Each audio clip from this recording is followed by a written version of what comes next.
আজও রাত ৩টে বেজে গেল, এখনও ঘুম আসছে না। কাল আবার সকালে তাড়াতাড়ি উঠতেও হবে। উফ, রোজ রোজ এই একই প্রবলেম। রাতে একটা ভালো ঘুম দিয়ে সকালে একদম ফ্রেশ আর এনার্জাইজড হয়ে ঘুম থেকে ওঠার অনুভূতিটাই একদম অন্যরকম। কিন্তু দুঃখের ব্যাপারটা হলো, এই মডার্ন সোসাইটিতে আমাদের মধ্যে বেশিরভাগ লোকই এখন আর এতটা ভাগ্যবান নেই। আর তার ফলস্বরূপ ঘুমের ঘাটতির কারণে আমাদের মাসুলও গুনতে হচ্ছে। আর এরমও নয় যে এই মাসুলের পরিমাণটা খুব অল্প স্বল্প, যেটাকে ইগনোর করা যেতে পারে। Immune system failure, depression, cancer, diabetes, memory loss, এগুলো তার মধ্যে থেকে শুধু কয়েকটা নাম মাত্র। সবথেকে দুঃখের কথা হলো, বেশিরভাগ লোক এটা জানেই না যে তার বেশিরভাগ রোগ, এমনকি তাকে কেমন দেখতে, মানে তার লুকিংয়ের সাথে জড়িত বেশিরভাগ সমস্যার আসল কারণ হলো তার কন্টিনিউয়াসলি ঘুমের ঘাটতি।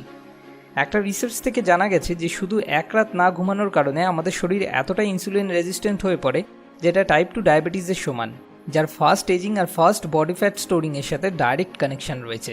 প্লিজ ভাই, এরকম বলো না। এখন ভাই, যেটা সত্যি সেটা তো সত্যি, এতে আমি কি করতে পারি বলুন? এবার আপনি ইম্যাজিন করুন, এরকম একদিন, এক মাস, এক বছর, 10 বছর অবধি কন্টিনিউ চলতে থাকলে কি অবস্থা হবে আপনার। কানাডিয়ান মেডিকেল অ্যাসোসিয়েশন জার্নালে পাবলিশ করা একটা রিসার্চ থেকে জানা যায়, ঘুমের ঘাটতি ওজন কমানোর অক্ষমতার সাথে ডাইরেক্টলি রিলেটেড। দুটো গ্রুপের লোকদের নিয়ে একই ডায়েট, একই এক্সারসাইজ রুটিন দেওয়া হলো। তাদের মধ্যে যেই গ্রুপের লোকেদের ঘুমের ঘাটতি ছিল, মানে যারা রাতে 6 ঘন্টা থেকে কম ঘুমাতেন, তারা সেকেন্ড গ্রুপদের তুলনায় যারা কিনা রাতে 6 ঘন্টার বেশি ঘুমাতেন, তাদের থেকে অনেক কম হারে শরীরে ফ্যাট আর ওয়েট লস করতে সক্ষম হলেন। আমি আশা করি এতক্ষণ অবধি আমি আপনাকে বোঝাতে পেরেছি ঘুমের ঘাটতি কেন একটা বড় সমস্যা, যেটাকে একদমই ইগনোর করা চলে না। তাহলে এর সমাধান কি? সেটাই আমি আজ আপনার সাথে শন স্টিভেনসনের বই স্লিপ স্মার্টার থেকে শেয়ার করতে চলেছি, যাতে আপনি খুব সহজেই স্মার্টার, ফাস্টার আর বেটার স্লিপ কোয়ালিটি এনজয় করতে পারেন। তাহলে চলুন শুরু করা যাক। Smart idea 1, knowing the value. ভাই, ঘুমানো মানে টাইম নষ্ট। দিনে 8 ঘন্টা ঘুমিয়ে কাটালে তো লাইফের 1/3 এখানেই মিস হয়ে গেল। ঘুম আসলে কি, কেন এটা এত ইম্পর্টেন্ট? ঘুমের ডেফিনেশন জীবনের মতোই অসম্পূর্ণ, কেউই এটাকে পুরোপুরি বুঝে উঠতে পারেনি। তাও সাধারণ একটা সংজ্ঞার কথা বলা হলে, ঘুম হলো একটি প্রাকৃতিক পর্যায়ক্রমিক বিশ্রাম অবস্থা যখন চোখ বন্ধ থাকে আর চেতনা পুরোপুরি বা আংশিকভাবে হারিয়ে যায়, যাতে বাইরের কোনো উদ্দীপনার উপর শরীরে সাড়া দেওয়ার প্রক্রিয়া কম হতে পারে। এই সংজ্ঞার থেকে বেশি ইম্পর্টেন্ট হলো এটা জানা যে ঘুমের কারণে আমাদের কী ফায়দা হয়। যখন আপনি জেগে থাকেন, ওই অবস্থাকে ক্যাটাবলিক স্টেট বলা হয়, যেটায় আপনার এনার্জি খরচ হতে থাকে। আর যখন আপনি ঘুমিয়ে থাকেন, সেই অবস্থাটাকে অ্যানাবলিক স্টেট বলা হয়, যেখানে আপনি এনার্জি আপনার ভেতরে সংগ্রহ করতে থাকেন। হাই কোয়ালিটি স্লিপ আপনার ইমিউনি সিস্টেমকে স্ট্রং বানায়, হরমোন ব্যালেন্সিংয়ে সহায়তা করে, মেটাবলিজমকে বুস্ট করে, ফিজিক্যাল এনার্জি বাড়ায় এবং ব্রেনের ফাংশনগুলোকেও ইমপ্রুভ করতে সাহায্য করে। ভাই, আপনি যদি একবার সঠিকভাবে ঘুমানো শুরু করেন, তো আপনি যে জীবনটা পাবেন, আমি 100% কনফিডেন্সের সাথে বলতে পারি আপনি এই অনুভূতিটাকে কখনোই কোনো পরিস্থিতিতেই হাতছাড়া করতে চাইবেন না। Smart idea 2, get more Sunlight. একটা কোয়ালিটি স্লিপের জন্য সবথেকে বেশি ইম্পর্টেন্ট জিনিস হলো মেলাটোনিন নামে একটা হরমোনের বডিতে সাধারণভাবে ক্ষরণ হওয়া। ব্রেনে পিনিয়াল গ্ল্যান্ড থেকে এই মেলাটোনিন হরমোন নিঃসৃত হয়, যেটা আমাদের শরীরে স্লিপ ওয়েক সাইকেলটাকে মেনটেন করার জন্য মস্তিষ্কে সংকেত পাঠায়। মেলাটোনিনের ক্ষরণ লাইট এক্সপোজারের সাথে ডাইরেক্টলি রিলেটেড। দিনে যত বেশি সম্ভব আলোর মধ্যে থাকার চেষ্টা করুন, আর রাতে যত কম সম্ভব আলোর সম্মুখীন হওয়ার চেষ্টা করুন, আর দেখুন কীরকম ম্যাজিকের মতো আপনার ঘুমের কোয়ালিটি ইমপ্রুভ হয়। Smart idea 3, avoid the screen. আপনার ঘুমের কোয়ালিটি ইমপ্রুভ করার জন্য এখনই যদি আপনি কিছু করতে পারেন, তো সেটা হলো আর্টিফিশিয়াল ব্লু স্ক্রিন, যেমন মোবাইল, টিভি, ল্যাপটপ, এগুলোকে অ্যাভয়েড করা। এরা আপনার বডিতে ডে টাইম হরমোন যেমন কর্টিসল ক্ষরণ ট্রিগার করে দেয়, যেটা আপনার ঘুমের ন্যাচারাল প্রিপারেশনে প্রভাব ফেলে। যদি আপনি একটা গভীর ঘুম পেতে চান, যেটা কিনা খুবই দরকার, তাহলে শুতে যাওয়ার কম করে 1 ঘন্টা আগে এইসব স্ক্রিনগুলোকে বন্ধ করে দিন। যদি আপনি এটা না করেন আর সারা রাত ধরে বসে ক্ল্যাশ অফ ক্ল্যান্স খেলতে থাকেন, তাহলে আমার মনে হয় না ক্ল্যাশ অফ ক্ল্যান্সের মালিক আপনার হসপিটালের বিল পে করতে আসবে। Smart idea 4, use blue light filters. Clash of clans বাদ দিয়ে কখনো কখনো এরকম সিচুয়েশনও আসতে পারে যখন আমাদের না চাইতেও অনেক রাত অবধি কম্পিউটার বা মোবাইলে কাজ করতে হতে পারে। এখানে টেকনোলজি আপনার কাজে আসবে। আমার মোবাইলে আমি একটা blue light filter app install করে রেখেছি, যেটা অটোমেটিক্যালি সন্ধ্যা 8টা বাজার পরই অন হয়ে যায় আর সব প্রবলেমেটিক ব্লু লাইটগুলোকে মোবাইল স্ক্রিন থেকে ফিল্টার আউট করে দেয়। তবুও যদি আপনি কোয়ালিটি স্লিপ পাওয়ার ব্যাপারে সিরিয়াস হন, তবে সবথেকে ভালো হবে শোয়ার 1 ঘন্টা আগে থেকে সব স্ক্রিনগুলোকে অ্যাভয়েড করা। Smart idea 5, avoid caffeine. Caffeine একটা খুব পাওয়ারফুল নার্ভাস সিস্টেম স্টিমুল্যান্ট। যদি আপনার নার্ভাস সিস্টেম লিট আপ হয়ে যায়, তাহলে তো ভাই আপনি কোয়ালিটি স্লিপ পাওয়ার কথা ভুলেই যান। এই জন্য বিকাল 4টে বাজার পর চা, কফি, কোল্ড ড্রিঙ্কস এগুলো সবসময় অ্যাভয়েড করুন, যাতে করে তার আগে যদি আপনি এগুলো পানও করেন তাহলে আপনার বডি কিছুটা সময় পাবে এগুলোকে শরীর থেকে বার করে দেওয়ার জন্য। স্মার্ট আইডিয়া 6, বি কুল। আমার মনে আছে গরমের সময় রাতে আমার মা এসে ইলেকট্রিক বিল বাঁচানোর চক্করে আমার ঘরের বড় স্ট্যান্ড ফ্যানটা বন্ধ করে দিয়ে ছোট সিলিং ফ্যানটা চালিয়ে চলে যেত, আর আমি তারপর এদিকে গরমে ঘামতে শুরু করতাম, যেটা কোয়ালিটি স্লিপের জন্য একদমই ভালো না। সামথিং কল্ড থার্মোরেগুলেশন আমাদের শরীরে স্লিপ সাইকেলকে ভীষণভাবে প্রভাবিত করে। ঘুমানোর সময় আমাদের শরীরে অটোমেটিক্যালি টেম্পারেচার ফল হতে থাকে, কিন্তু পরিবেশের টেম্পারেচার খুব বেশি হলে তাহলে সেক্ষেত্রে একটা গভীর ঘুমের মধ্যে প্রবেশ করাটা একটু মুশকিল হয়ে পড়ে।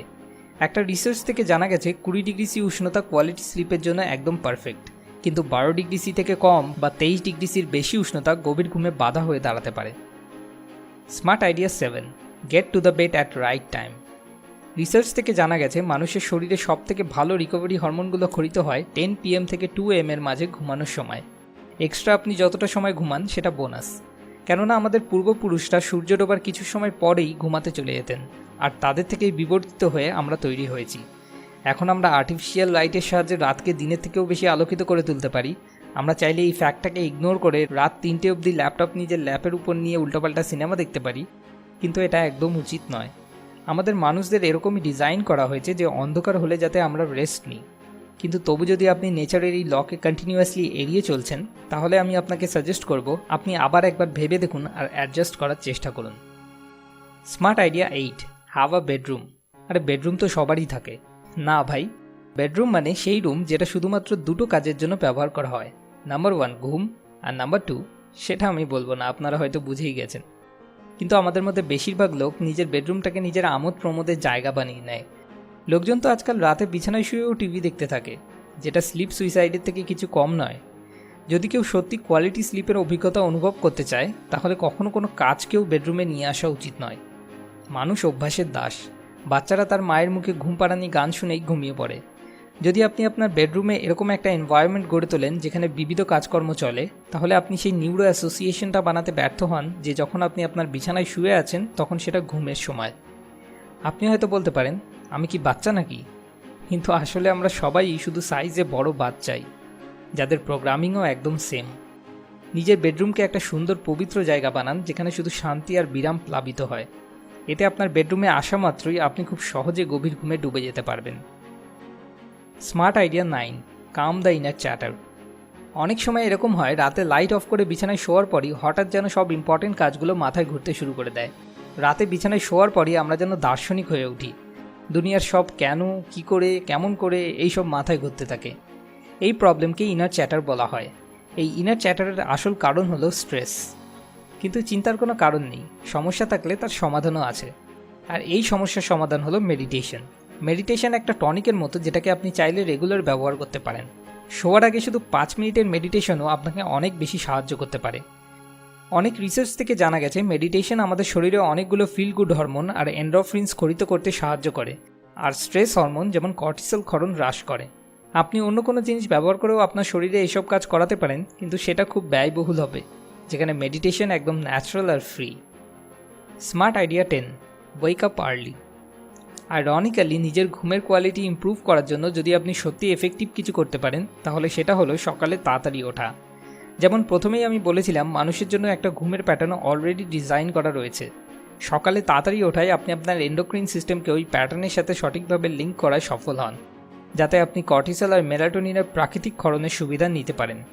শুরুতে আপনার একটু সমস্যা হবে, কিন্তু 1-2 সপ্তাহ কন্টিনিউ করার পর আপনি ওই অদ্ভুত লেট নাইট ওয়ারিড হয়ে জেগে থাকার অনুভূতির হাত থেকে রেহাই তো পাবেনই, আর তার সাথে সাথে সকালে ওঠার পর রিফ্রেশ এবং এনার্জাইজড অনুভব করার অনুভূতিও লাভ করবেন। এবার আপনাকে কোয়ালিটি স্লিপ পাওয়ার জন্য এই 10টার মধ্যে 10টা আইডিয়াকেই বাস্তবায়িত করার কোনো দরকার নেই। আপনাকে এর মধ্যে থেকে যে কোনো একটা বা দুটো আইডিয়াকে বেছে নিতে হবে, আর আজ থেকেই সেটাকে ইমপ্লিমেন্ট করতে হবে। আমার পুরো বিশ্বাস 1 বা 2 সপ্তাহের মধ্যেই আপনি অনেক বড় একটা পার্থক্য লক্ষ্য করতে পারবেন, আর তখন সেই অভিজ্ঞতাটা আমাদের সাথে শেয়ার করতে ভুলবেন না যেন। যেমন এই বইয়ের লেখক শন স্টিভেনসন বলেছেন, When you are sleep deprived, you are unknowingly setting up a steel cage match between your willpower and your biology.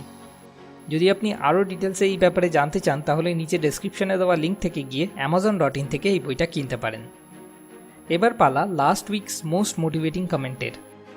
And D, আপনাকে অনেক অনেক ধন্যবাদ এত সুন্দর একটা ফিডব্যাক দেওয়ার জন্য। এটা সত্যি আমাদের কাছে অনেক মূল্যবান। সবশেষে আপনার কাছে একটা ছোট্ট অনুরোধ, যদি এই ভিডিও থেকে আপনার নিজের জীবনের কোনো সমস্যার সমাধান খুঁজে পেতে সত্যি এতটুকুও কোনো সাহায্য হয়ে থাকে, তাহলে অবশ্যই এই ভিডিওটাকে লাইক আর শেয়ার করুন। কারণ কে বলতে পারে, যদি এই ভিডিও থেকে আপনার কোনো সাহায্য হয়ে থাকে তাহলে শেয়ার করলে হয়তো আপনার কোনো বন্ধু বা বান্ধবীরও সাহায্য হয়ে যেতে পারে। যতগুলো লাইক আসবে আমি বুঝবো ততজনকে আমি একটু হলেও সাহায্য করতে পেরেছি। আর আপনি এরপর কোন টপিকে বুক রিভিউ চান সেটা নিচে কমেন্ট করে আমাদেরকে জানান, কেননা আপনাকে সাহায্য করতে পারাটাই আমাদের আসল উদ্দেশ্য। পরের ভিডিও পরের সপ্তাহে। আমরা যখনই এরকম কোনো নতুন ভিডিও আপলোড করব তার নোটিফিকেশন পাওয়ার জন্য সাবস্ক্রাইব বাটনে ক্লিক করার পর পাশে আসা বেল আইকনে ক্লিক করে আমাদের সঙ্গে কানেক্টেড থাকুন। মোর উইজডম, মোর সলিউশন, বেটার লাইফ।